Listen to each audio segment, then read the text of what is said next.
보라, 처녀가 잉태하여 아들을 낳을 것이요 그의 이름은 임마누엘이라 하리라. 이를 번역한즉 하나님이 우리와 함께 계시다 함이라. 아버지 하나님, 은혜 주셔서 주 앞에 예배 드릴 수 있도록 인도해 주심에 감사합니다. 우리가 이 땅에 오신 주님이 어떠한 마음으로 오셨는지를 잘 깨달아 알고 주님 앞에 감사함으로 성탄의 절기를 보낼 수 있도록 은혜 내려 주시옵소서. 말씀을 증거합니다. 성령께서 함께하여 주셔서 하나님의 말씀만이 잘 드러나게 증거될 수 있도록 인도하여 주시고, 영이여 생명이여 능력으로 우리 심령 가운데 새겨져서 우리의 삶 가운데 하나님을 닮아갈 수 있는 귀한 시간으로 인도하여 주시옵소서. 감사합니다. 예수 그리스도의 이름으로 기도합니다. 아멘. 성탄 칸타타 전반부가 끝났습니다. 이런 말씀 드리기 죄송하지만, 조심스럽지만 성가대가 잘하는 것 같습니다. 큰 은혜와 감동이 되었습니다. 감사하고요. 전반부에서 세 곡을 해주셨는데, 오소서 임마누엘, 그리고 두 번째가 자유주소서, 그리고 마지막 곡이 우리의 빛으로 하나님의 아들이 오셨다라는 곡입니다. 빛으로 오신 우리 주 예수 그리스도의 은혜와 평강이 가득하시길 축원드립니다. 성탄절 전 마지막 주일입니다. 성탄은 성자 하나님이 이 땅에 육신을 입고 오신 날입니다. 하나님이 육신을 입었다라는 진리를 사실 세상 사람들이 믿기는 어려울 것 같습니다. 유명한 목사님이자 전도자, 신학자이신 아이언 사이드 박사님이 계셨는데요. 샌프란시스코의 길거리에서 전도를 하고 있을 때였습니다. 무신론자 교수님이 그 목사님께 찾아와서 도전을 제시하는 것입니다. 이번 주 주일 오후 4시에 학술원 강단에서 기독교 신앙대 무신론에 대한 토론을 한번 가지면 어떻겠습니까? 청중과 부대 비용은 제가 다 부담하겠습니다. 이렇게 자신만만한 태도로 제안을 했습니다. 이에 목사님께서 조금도 주눅들지 않고 그 제안을 수용하시면서 다시 이런 말씀을 전하십니다. 우리가 진리를 맞냐 틀리냐로 이렇게 판단하기 어렵지 않겠습니까? 그러니 이 진리를 통해서 변화된 증인들을 함께 모셔오면 좋겠습니다.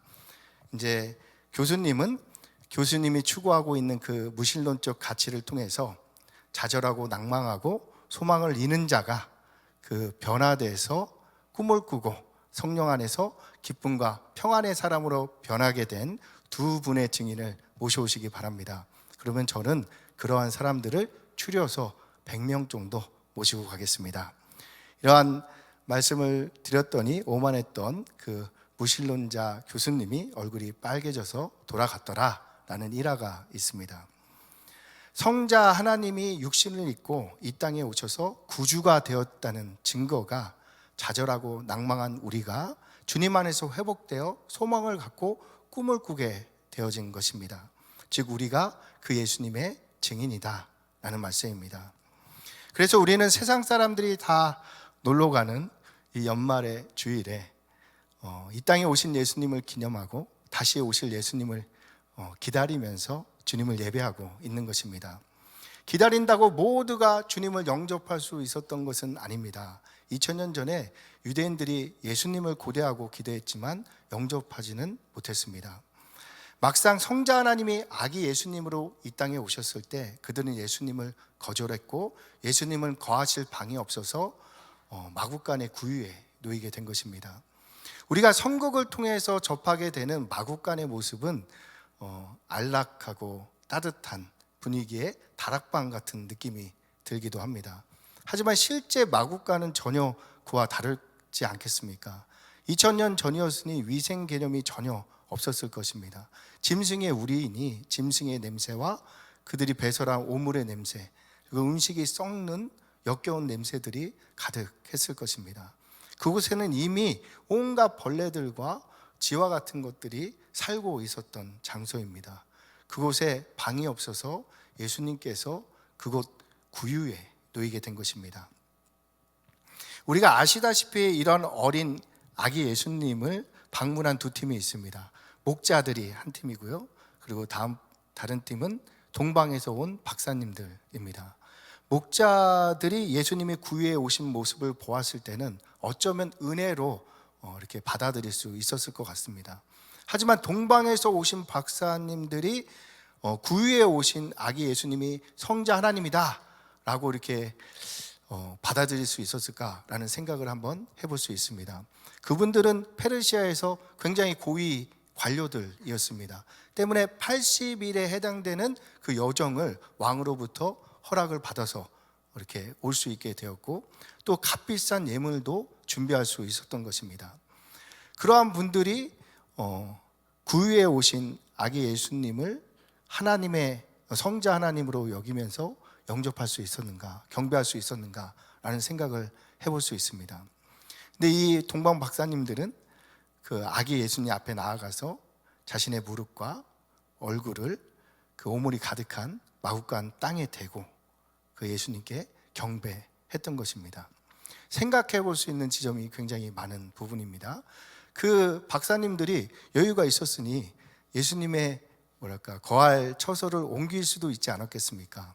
바꿔 말씀드리면 호텔 같은 곳으로 옮겨질 수도 있었을 텐데, 그 박사님은 그 일을 택하는 것이 아니라 그 오물이 가득한 마구간에서 자신의 무릎을 꿇는 일을 택하게 되었던 것입니다. 우리는 어떠합니까? 우리가 성자 하나님이 아기 예수님으로 구유에 오실 것을 안다고 치고, 그 아기 예수님께서 넝마와 같은 포대기에 덮여서 냄새가 역겨운 그 구유에 놓여 있을 때 우리는 그 아기 예수님을 성자 하나님으로 경배할 수 있는가 한번 질문해 보고 싶습니다. 또 그 아기를 위해서 그 냄새나는 구유를 그대로 옮긴다면 우리의 거처를 내어줄 수 있는가 생각해 볼 수 있는 지점입니다. 혹 지금 우리에게 성탄의 기쁨이 이전만 못하다라고 여겨진다면 우리의 마음의 중심이 어쩌면 예수님이 아닌 다른 곳을 향할 수도 있다라는 것입니다. 이와 관련된 예화가 있습니다. 미국의 어느 작은 마을에 윌리라는 9살 소년이 있었다고 합니다. 그 아이는 3학년에 다녀야 하지만 지능이 약간 부족해서 2학년에 다니고 있었다고 합니다. 교회에서 성탄절을 맞이해서 주일학교에서 성극을 준비하게 되었는데, 윌리가 맡은 배역은 여관집 주인 역이었습니다. 성탄절이 돼서 많은 사람들이 지금과 같이 모였고 이제 성극이 시작되었습니다. 마리아와 요셉을 역할을 맡은 친구들이 여관 문 앞에 서서 문을 두드립니다. 그때 윌리가 나와서 대답을 하는 것입니다. 방이 다 찼으니 다른 곳으로 가세요. 요셉과 마리아가 대본대로 간절히 요청을 했습니다. 우리는 멀리서 왔습니다.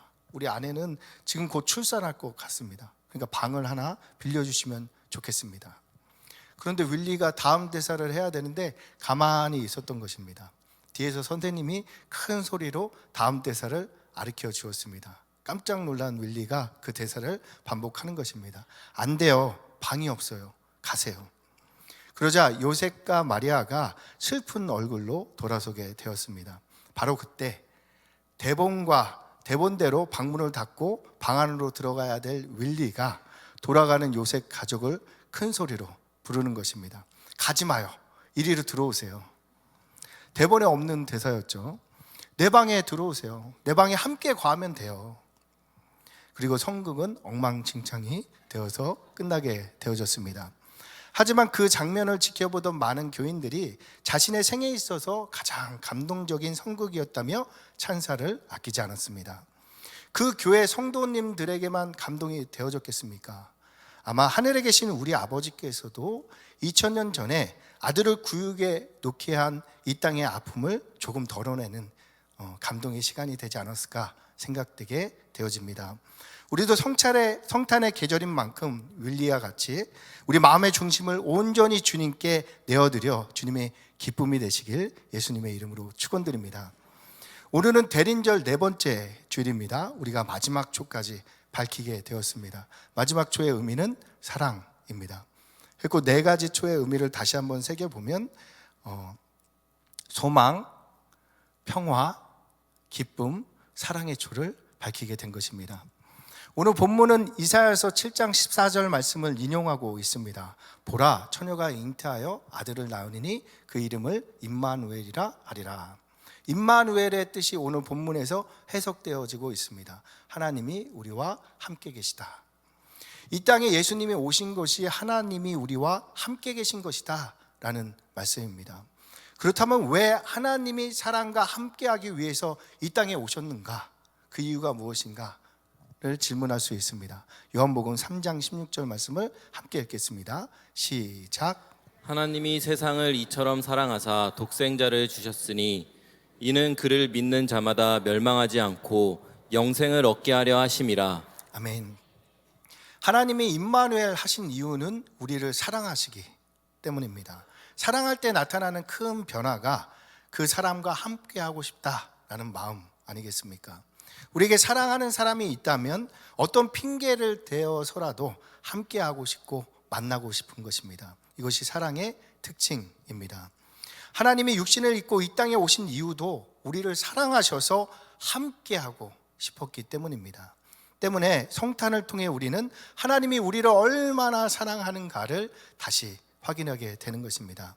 오늘은 예수님이 이 땅에 오신 임마누엘의 사랑에 대해서, 사랑에는 어떤 의미가 있는지 두 가지로 나눠보고 싶습니다. 먼저 임마누엘의 사랑에는 자신을 낮추시는 사랑이 있습니다. 구약 성경에 나타나는 하나님의 모습은 거룩하고 존귀하고 높으신 하나님이십니다. 그에 반해서 백성들의 모습은 죄악 가운데 천하고 낮은 상태의 모습으로 그려져 있습니다. 그들에게 있어서 부정한 인간이 거룩한 하나님과 함께 한다는 것은 상상조차 할 수 없었던 일이었습니다. 그런데 그 거룩하고 존귀한 하나님이 죄 많고 더러운 인간을 살리기 위해서 자신을 낮추어 이 땅에 오신 것이 임마누엘입니다. 너희가 나 하나님께 올 수 없으니 내가 너희에게로 내려가겠다. 이 마음에 이러한 사랑이 담긴 것이 임마누엘의 사건이었습니다. 세상에는 많은 사랑의 대상이 있습니다. 요즘에는 애완동물을 많이 키우고 있습니다. 금은보화를 사랑하는 분들도 있습니다. 명예와 이렇게 명예를 쫓는 분들도, 권력을 쫓는 분들도 있습니다. 이러한 사랑이 문제가 되는 부분은 세상 것들을 사랑함으로 말미암아 진정으로 사랑해야 될 대상을 놓치게 되는 것입니다. 예수님이 우리에게 진정으로 사랑해야 될 대상 두 계명으로 알려주셨습니다. 하나님과 이웃을 사랑하라 라는 말씀입니다. 이것을 명령으로 주신 이유는 이것이 인간에게 굉장히 중요한 일이기 때문입니다. 그런데 많은 사람들이 사람보다 세상 것을 사랑해서 사람이 사람을 착취하고 외면하고 버리는 일들이 벌어지고 있습니다. 이것이 사회적으로 굉장히 큰 문제가 되고 있는 것입니다. 세상 것을 사랑하는 사람들로 인해서 인간의 존엄성이 무너지고 물질 만능의 가치관에 영향을 받아서 많은 사람들이 스스로를 무가치하게 여기는 현상이 사회적으로 일어나고 있는 것입니다. 그래서 사람들이 고아와 가부같이 다른 이들에게 자신의 아픔과 사정을 말하지 못하고 스스로 외로움과 고독을 삭히면서 지내고 있습니다. 자신의 사정을 말했다가는 외면당할까, 버림받을까, 필요 없는 사람 취급받을까 두려운 마음이 일어나는 것입니다. 그래서 이들은 함께 할 수 없어서 혼자가 되었습니다. 예수님은 자신이 생명보다 사랑하는 이들이 이러한 상한 심령과 아픔 속에 거하는 것을 견딜 수 없었습니다. 그래서 이들을 살리기 위해서, 함께하기 위해서 자신을 낮추어 육신을 입고 이 땅에 오신 것입니다. 천하 만물보다 내가 귀하다. 내가 없는 천국은 나는 싫다. 세상 모든 것을 준다 해도 너와 바꿀 수 없다. 이 사랑을 우리에게 알려주신 것이 임마누엘의 사건이었습니다. 예수님도 얼마든지 세상을 사랑하는 사람들과 같이 세상 것을 누릴 수 있었습니다. 하지만 예수님의 사랑은 우리를 향하고 있었기에 세상 것이 아닌 자기 자신의 전부를 내어주셔서 우리를 사랑해 주신 것입니다. 바로 우리가 이러한 하나님의 사랑을 받는 존재다라는 것입니다. 성자 하나님이 하늘의 모든 영광을 포기하실 정도로 함께하고 싶은 존재가 여러분이다 라는 말씀입니다. 이 진리를 듣고 지식으로 알면 아무런 감동이 되지 않지만 우리가 믿을 때 우리의 인간의 본연의 존엄성과 가치가 회복되는 놀라운 역사가 이 시간 이루어지게 될 것입니다. 심지어 성자 하나님은 이 땅에 오셔서도 더 낮은 곳으로 나아갔습니다. 예수님이 마국간 구유에 오신 이유는 그 어떤 천하고 비천한 신분의 사람이라도 예수님을 만날 수 있도록 자신을 낮추어 주신 것입니다. 사람들은 어떻게 해서든지 자신의 수준을 높이고 싶어서 수준 높은 사람과 함께하고 싶어 하는데, 반대로 온 우주의 주인 되신 우리 예수님은 자신을 우리에게 내어주셔서 우리로 하나님의 자녀다운 삶을 살 수 있도록 만들어 주신 것입니다. 기독교의 수준과 가치와 영예와 품격이 드러나는 지점입니다. 성탄의 계절에 임마누엘의 사랑의 진리를 깨닫고 그 사랑 가운데 영육의 평안과 회복을 누리시길 예수님의 이름으로 축원드립니다. 그리고 임마누엘의 사랑에는 우리를 변화시키는 힘이 있습니다. 어떻게 우리의 삶이 변화됩니까? 하나님의 사랑이 우리를 강권함으로 변화되는 것입니다. 바꿔 말씀드리면 하나님의 말씀이 우리를 감동하여 예수님 닮은 모습으로 변화시켜 간다라는 것입니다. 그 중에서 가장 먼저 우리에게 주어지는 말씀이 사랑하라 라는 말씀입니다. 오늘 네 번째 초의 의미와 같습니다. 한국에서 6.25 전쟁 직후에 미국의 로터리 클럽 회원들이 한국에 있는 나병 환자 수용소를 방문하게 되었습니다. 로터리 클럽은 이제 국제 봉사 단체라고 생각하시면 될 것 같습니다. 수용소에는 미국에서 파견을 나오신 간호 선교사님이 나병 환자들을 돌보고 계셨습니다. 선교사님이 나병 환자의 흐르는 고름을 짜내고 상처를 정성스럽게 치유하는 모습을 이들이 바라보면서 카메라로 찍게 되었습니다. 그리고 말하기를 이것은 100만 불짜리 사진이 될 것 같습니다. 하지만 저는 100만 불을 준다고 하더라도 이러한 헌신은 못할 것 같습니다. 이때 선교사님이 공감하듯 말씀하십니다. 맞습니다. 저도 못할 것 같습니다. 당황한 회원분이 말씀하십니다. 그러면 어떻게 이러한 일을 하고 계십니까? 선교사님이 대답을 하십니다. 그리스도의 사랑이 강권함으로 되어지는 것입니다. 고린도후서 5장 14절의 말씀을 함께 읽겠습니다. 시작. 그리스도의 사랑이 우리를 강권하시는도다. 우리가 생각건대 한 사람이 모든 사람을 대신하여 죽었은즉 모든 사람이 죽은 것이라. 아멘. 바울 사도의 사역 역시도 그리스도의 사랑이 강권함으로 되어졌음을 알게 됩니다. 마치 예수님이 사람을 사랑하셔서 죽으셨던 것처럼 이제 그리스도의 강권함을 받은 분들은 그리스도와 같이 자기를 부인하고 말씀을 쫓아서 그리스도의 사랑을 이 땅에서 실천하는 삶을 살게 되는 것입니다. 일본 작가 미우라 아야코에 대해서 잘 알고 계실 것입니다. 그분은 신실하신 그리스도인이었습니다. 남편과 함께 가게를 이렇게 차리게 되었는데요. 하나님의 은혜로 크게 이렇게 번성하게 되었습니다. 그때 문제가 그 가게가 있는 주변 가게들의 상권이 무너져서 어려움을 당하게 된 것입니다. 그래서 그녀가 남편에게 말씀을 전합니다. 우리 가게가 잘 되는 것이 옆 가게를 힘들게 하는 건 줄 몰랐어요. 우리가 일하는 시간을 줄여요. 이것이 하나님의 뜻일 거예요. 그녀는 일하는 시간을 줄이고 손님들을 옆 가게로 보내게 되었습니다. 그 결과로 인해서 그녀에게 시간적 여유가 생겼습니다. 그녀는 그 여유가 생긴 시간을 통해서 하나님의 사랑을 묵상하고 글로 적게 되었습니다. 그 글을 엮어서 만든 책이 빙점이라는 소설입니다. 출간되자마자 일본에서 베스트셀러가 되었다고 합니다. 하나님의 사랑을 묵상하며 그 말씀대로 변화된 사람들에게 하나님의 은혜가 함께한다는 사실을 그녀가 입증해 주었습니다. 이렇듯이 임마누엘의 사랑을 받으면 성도의 모습은 주님 닮은 모습으로 변화가 되어지는 것입니다. 김남조 시인이 영혼의 추위를 앓는 이들에게 라는 글을 소개시켜 드림으로 말씀을 마칠까 합니다. 얼마 전 정박아들의 인물 사전을 보았습니다. 2-3살 때 칭찬받던 지엄지엄 장기를 지금까지 되풀이한다던 54살의 여인. 이제는 그만하라는 말을 듣기 전까지는 온종일 동일한 중얼거림을 멈추지 않는다는 사람들 속에서 교통사고로 하반신을 잃었다는 청년 하나가 함께 있었습니다. 그는 그곳에서 손으로 할 수 있는 이발사 노릇, 청소 담당, 채소밭 가꾸기 등 갖가지 봉사를 삶의 귀한 보람으로 여긴다 고백을 합니다.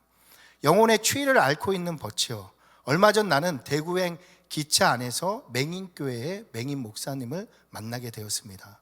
소설이 되고 영화로 되면서 더욱 퍼진 그에 관한 화제 중에서도 가장 놀라웠던 것은 실명한 그에게 회생의 굳은 의지를 심어준 사람이 고아들이었다는 사실입니다. 절망의 밑바닥까지 가라앉은 그는 너무나 가난한 소년들의 뜨거운 사랑과 협력을 얻게 되면서 오늘날 맹인의 등불이 되었고 눈뜬 이들의 머리에까지 진리의 횃불을 들어 올릴 수 있는 참된 목사가 되어졌습니다. 마음이 추운 친구들이요, 머리칼이 곤두서는 찬바람을 나도 조금은 알고 있습니다. 그러나 기도하기 전까지는 할 수 없었던 일들이 기도함으로써 얼마나 많이 꽃 피는지를 우리는 잘 알고 있습니다. 가파른 비탈길에 세워진 집에서도, 하루 종일 자동차가 질주하는 도로변에서도 안전하고 어여쁘게 자라나는 어린이들이 있다는 것을 우리는 알고 있습니다. 이제 성탄절입니다. 이 세상 어떤 고통이나 슬픔도 예수님의 고난을 넘어설 수 없습니다. 예수님이 이 땅에 오심은 인류의 온갖 고뇌를 삶으로 씻어내시고 인류의 온갖 추위를 그분의 십자가로 덮여내는 그 위대한 봉헌의 삶을 살기 위함이었습니다. 성탄을 앞두고 진정 바라노니 당신의 깊은 밑바닥에서 아득히 높은 곳까지 온전한 위안을 받고 주님과 같은 모습으로 다시 걷게 되는 기쁜 성탄이 되시길 기도합니다. 성탄의 계절에 우리는 우리와 함께 하시기 위해서 자기를 낮추신 성자 하나님을 사랑을 깨닫게 되었습니다. 이를 통해서 우리가 얼마나 하나님의 사랑을 받는 존재인지 다시 확인하게 된 것입니다. 그리고 임마누엘의 사랑은 우리로 성자 예수님을 닮도록 감동하는 또 다른 선물임을 알게 되었습니다. 성탄절에 떠오르는 성인이 된 예수님의 모습이 무엇입니까? 아마도 허리에 수건을 동이고 제자들 발 아래 앉아서 그들의 발을 닦아주는 모습이 아닐까 생각됩니다. 이제 우리가 그 주님을 닮아가야 되지 않겠습니까? 대림절 마지막 주간 사랑의 초를 밝힌 것과 같이 주님의 사랑을 이웃과 가족과 함께 나누시는 우리 모두가 되시길 예수님의 이름으로 축원드립니다.